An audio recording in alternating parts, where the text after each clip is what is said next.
Hey friends, Ash here with Gents. Hope everybody out there is doing well. It's a beautiful day today, and today we're going to be going over the top 10 most popular fragrances for men that were released in 2010, and we're going to take a look at those fragrances and see if they still work today or if in just one decade the fragrances have been passed by. We've got a lot to talk about, a lot of fragrances to go over, so let's just jump right into this.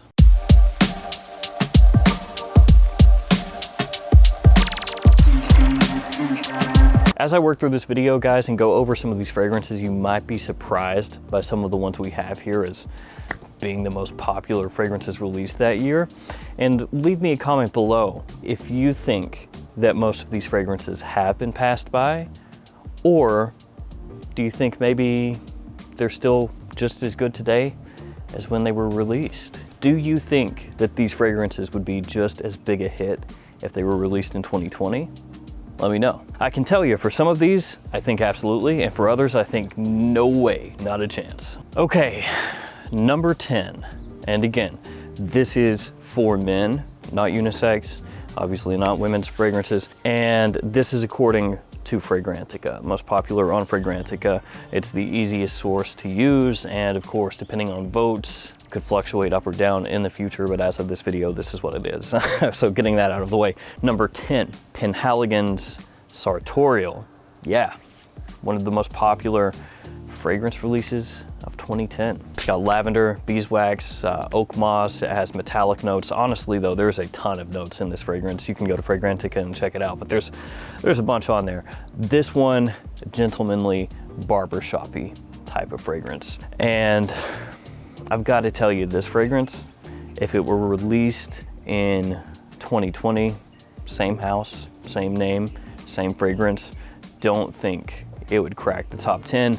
Honestly, don't think it would crack the top 30, but in 2010, it certainly did at number 10. So this one is kind of a classic style fragrance. It's not really a DNA that gets old. There are barbershop fragrances being released even now. Beau de Jour, for example, from Tom Ford, barbershop-y type of scent. That one does very well. Now, obviously there's a wide spectrum of fragrances that have a barbershop type feel. Some of them are just straight up 100% barbershop. Others have just like a little facet, a little bit. You know, lavender very often can come across that way depending on how it's used. So this one I think still holds up. You can still wear this nowadays. It's not going to smell any more dated than it did in 2010, but I think if it were released now, people wouldn't care that much. And that's not because the fragrance is bad, because it's not. It's a really, really nice fragrance. It's just the name Penhaligons doesn't carry as much weight now as it did in 2010. All right, now we're to number 9 from Hugo Boss, Bottled Night. Gotta tell you guys, Bottled Night is probably my least favorite bottled flanker. If not my least favorite, pretty close. It has violet, it has lavender, it's got birch and other woody notes. This one to me comes across a little bit powdery, the violet does. Now, I know some people don't get that as much, but I do. So it's got this powdery sort of nature to it, just not my favorite way for violet to be utilized. This one being in the top 10, bit of a surprise. If Boss Bottled Night came out now in 2020, I don't think it's making the top 10. Even though Hugo Boss is still a pretty big name, it's a pretty big house, and they did have another bottled flanker come out this year. Actually, they've had a lot of bottled flankers lately, if we're honest. Bottled Night, I don't think people would really go for. So this one, Bottled Night, one I definitely would not wear in 2020. Not for me, I just don't like it. I know that some people do.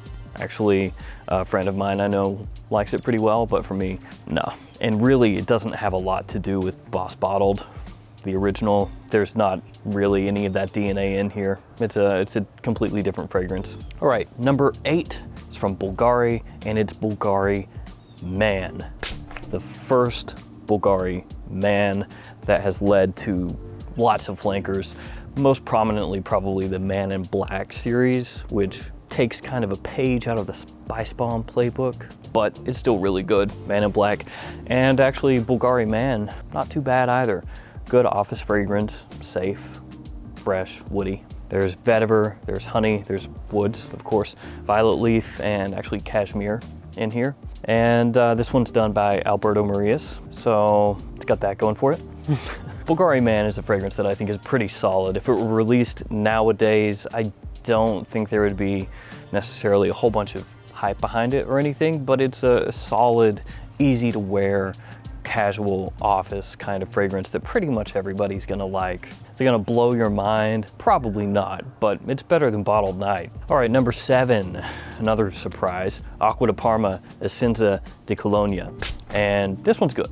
Acqua di Parma has a lot of very nice Italian cologne style fragrances, which obviously makes a lot of sense. Neroli, citrus, jasmine, petitgrain, some of the notes in here. This one, a great spring, summertime fragrance, great daytime fragrance. You could wear it during the evening as well. Very clean and more of a sophisticated type of scent, at least in the style that this one is in. Another fragrance though that I don't think in a million years would crack the top 10 for 2020, at least as far as men's releases go in popularity terms, but it's solid. So this one, I think if it came out in 2020, people would still think it's good.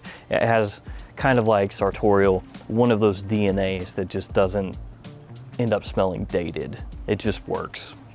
This is the easiest way to say it. Number 6 from YSL, La Nuit de l'Homme Le Parfum. So we've got a La Nuit de l'Homme flanker in the top 10. And this one actually is good. I like this one. It has a really nice fruity sweetness to it. Now, one thing it's missing is cardamom. There's not cardamom as an official note here. Of course, cardamom being the main thing that people remember from La Nuit de l'Homme, the Eau de Toilette, the original. This one also has pepper, vanilla, and lavender. This one, I think if it were released in 2020, would have a chance at being in the top 10. And I think if this were released in 2020, it would be received pretty well. So this one I think holds up to an extent. This one is like a hidden gem in the La Nuit line. A lot of the flankers that have come out in both the L'Homme and La Nuit de l'Homme lines by YSL, not amazing. We'll just leave it at that. But this one is pretty good. So this one, if it had never been released in 2010, came out now, I think people would, for the most part, like it and enjoy it. So this one, I'm gonna give a pass. Number 5, a Comme des Garçons. Pretty crazy to see a Comme des Garçons in the top 5 most popular fragrances. Not that there's anything wrong with the house, it's just they don't get talked about now like maybe they used to. This one is Wonderwood, and I really like Wonderwood. If it came out now, do I think it'd crack the top 10? No, I don't think it would have a chance, but the fragrance is really nice. Cedar, sandalwood, cypress, vetiver, and pepper. Some of the notes in the fragrance, a lot of woods there. What a surprise. It gets compared to Gucci Rush. There's a little bit of a similarity there. Gucci Rush, of course, discontinued fragrance from Gucci that I also love. So big surprise, I like this one too. Also gets compared to Wonder Oud, also by Comme des Garçons.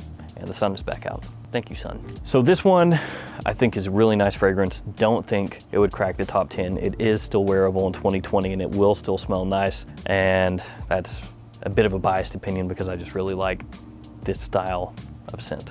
Number 4 is a bit of a surprise, Amouage Memoir Man. I think if that were released now, not a chance that it's in the top 10, let alone the top 5. Not that there's anything wrong with the fragrance because I actually love Memoir Man and I love Amouage as well. It's just not the same in 2020, we'll just say that. Wormwood, incense, mint, tobacco, some of the notes in the fragrance. This one is really interesting. It has some facets of like dark woods, like being in a forest. It has other facets that are green, other facets that are a little bit fresh. There's a lot going on with the scent, and I think it's one of Amouage's best fragrances, at least from this time period. Just a fantastic fragrance, fantastic. So this one, I can't say anything bad about it. I think if it came out in 2020, it would be well received from the crowd that's going to buy Amouage fragrances. I don't think it would make the top 10 though. Number 3, a discontinued scent, Midnight in Paris from Van Cleef & Arpels. used to be one of the best buys that you could get. Once upon a time, you could find this at discounters for 20 bucks, actually under 20 bucks. Not gonna happen nowadays. There were two versions of Midnight in Paris that eventually came out, an Eau de Toilette and an Eau de Parfum. The Eau de Parfum goes for even more than the Eau de Toilette nowadays, but both of them have skyrocketed compared to what they used to go for. Leather, tonka, incense, benzoin, and almond, some of the notes in this fragrance. Really nice, the quality very high, the bottle exquisite, looks fantastic, one of the best designer bottles I have ever seen. The fragrance itself, some people said leaned a little bit feminine for them, but I absolutely loved it. Had powdery facets, but in a really nice way, balsamic facets, a little bit of sweetness, some darkness. Great fragrance. I love Midnight in Paris, always have, always will. And unfortunately discontinued, so I mean, you know, what can you say? Third most popular fragrance release from 2010, and when you see number 2 and number 1, it will make sense why it's not higher than those two. But Midnight in Paris, fantastic. If that came out nowadays, I would love it, absolutely love it. Would it make the top 10? Coming from a house like Van Cleef & Arpels, probably not, just because there's not enough name recognition for people nowadays, and I feel like that's important for a lot of people just coming into fragrances and learning things. A name plays a big part. That being said, I think it would be embraced, and I think it would do pretty well. I could be wrong though, because obviously Midnight in Paris didn't do that well, it got discontinued. Okay, number 2, Chanel, Bleu de Chanel. What a huge surprise. That one obviously would work in 2020. I mean, it set off this blue wave of fragrances that we've been experiencing for the past decade. So yeah, obviously it would work, and does work. The sun agrees. Grapefruit, incense, ginger, mint, vetiver, some of the notes in this fragrance. Bleu de Chanel, what can you say? Super versatile, daytime, nighttime, anytime fragrance. Big compliment puller. There's a reason so many people wear it. So obviously, Bleu de Chanel came out in 2010. Does it still work in 2020? Yep. And if it came out today, would it be just as popular? Yep, I think so. Number 1, Creed's Aventus. Yes, Creed's Aventus. Imagine that. And Creed actually has made a 10th anniversary edition of Aventus. So kind of makes sense to be doing this 2010 video. Now I know you might be expecting me to pull out a box that Creed has sent me with Aventus's 10th anniversary bottle inside, since everybody is getting one, but guess what? I didn't get one. Womp womp. Let this be a lesson to you. Do not do a This Week in Fragrance video and say that you think the 10th anniversary bottle looks tacky and doesn't really do it for you. Honestly though, the bottle looks freaking tacky. But if you're a collector, you got to get it. You got to do it. Okay, Aventus, pineapple, birch, apple, bergamot, vanilla, musk, ambergris, blackcurrant. We all know the notes. And if this came out in 2020, obviously it would do just as well, because Aventus is the king of fragrances, or at least that's what a lot of people will tell you. I love it. I love Aventus. I've got nothing bad to say about it. Of course, we could sit here and talk about batch variations and all that stuff, but I'm not going into that rabbit hole. I think Aventus is awesome. Love the fragrance. Absolutely deserves the spot at number 1 in 2010. It changed the game. Look at how many different fragrances have taken inspiration from Creed Aventus, both clones and other niche brands. Like, everybody has their own version of Aventus, and at this point we have designer versions of Aventus. So yeah, it absolutely deserves number 1. If it had never been released and it came out this year in 2020, same thing, people would go crazy. So what have we learned here today? Maybe nothing, I don't know. That some of the fragrances from 2010 absolutely 100% have stood the test of time, and if they came out today, they would still smell very fresh. Other fragrances would be enormous flops if they came out in 2020. But one thing that I think is interesting is looking at this list, looking at this top 10 and seeing some of the fragrances that cracked the top 10, and then thinking about how they would do nowadays. It's shown how much things have changed in just 10 years. Look at the top 10 from this year or last year or the year before and compare it to this enormous difference.